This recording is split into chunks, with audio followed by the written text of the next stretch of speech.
From what I've read, they were kind of riffing on the idea of an Ubermensch, but I don't think there's much more to it than that. It's not. Interestingly, the first use of the word Superman, he wrote a short story where Superman was the villain, a bald-headed, evil genius bent on taking over the world, a bit like Dr. Evil. This is fascinating. So this is, I didn't know this, actually. This is Joe Siegel?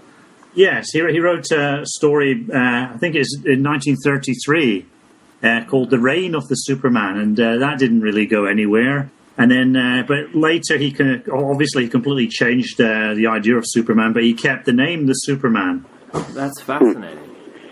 So Superman began as a kind of villain, and then he got... Again, you can almost see that villain character behind Superman as... No, this is the good Superman. This is not those, evil Germans. Yeah, and this is something that the whole Superman franchise almost completely ignores. The fact that power creates the temptation to misuse that power, like power corrupts. Right.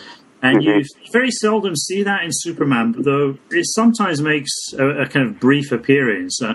In Superman 3, the Richard Donner series, he doesn't really become evil. He kind of becomes an asshole for a span of like 20 to 30 minutes. He doesn't become fully evil. He just becomes a bit irritated. He just flies around and the little blows out the torch that they're carrying toward the Olympic torch, and straightens the Leaning Tower of Pisa, and just pulls all these pranks just to be a jerk. And then he goes to a bar and gets drunk and starts flicking peanuts and breaking. Right.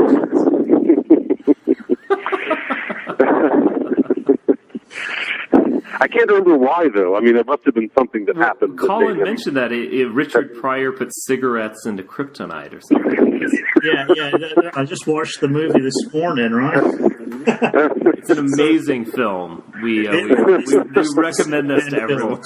Superman 3. Yeah, I'm sticking my neck out here, and I'm telling everybody on Vanguard Radio that Superman 3 is unquestionably head and shoulders above all the other Superman movies. So don't waste your money going to see the latest Man of Steel. That's a load of rubbish. Just get the video for Superman 3 out.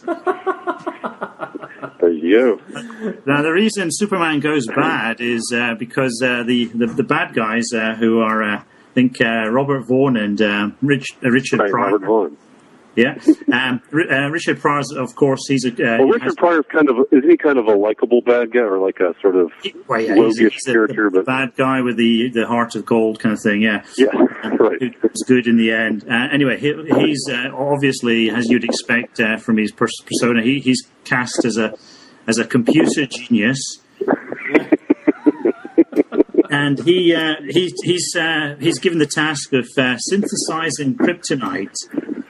And he analyzes some kryptonite in space, and he finds out what the components are. But I think 0.57% is unknown. So he just for the unknown quantity, he just substitutes cigarette tar.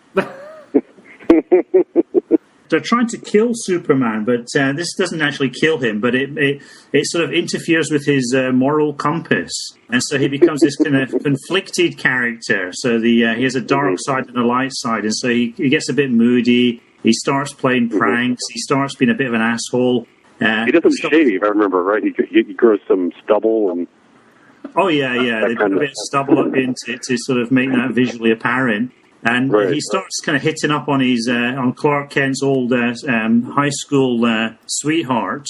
And because of that, he misses a disaster, and he kind of he eventually gets there, but he's too late. And so he arrives there flying in his pants and cape, and the disaster has already happened, and there's nothing left for him to do. So it's, for a whole host of reasons, this is one of the most fascinating Superman movies.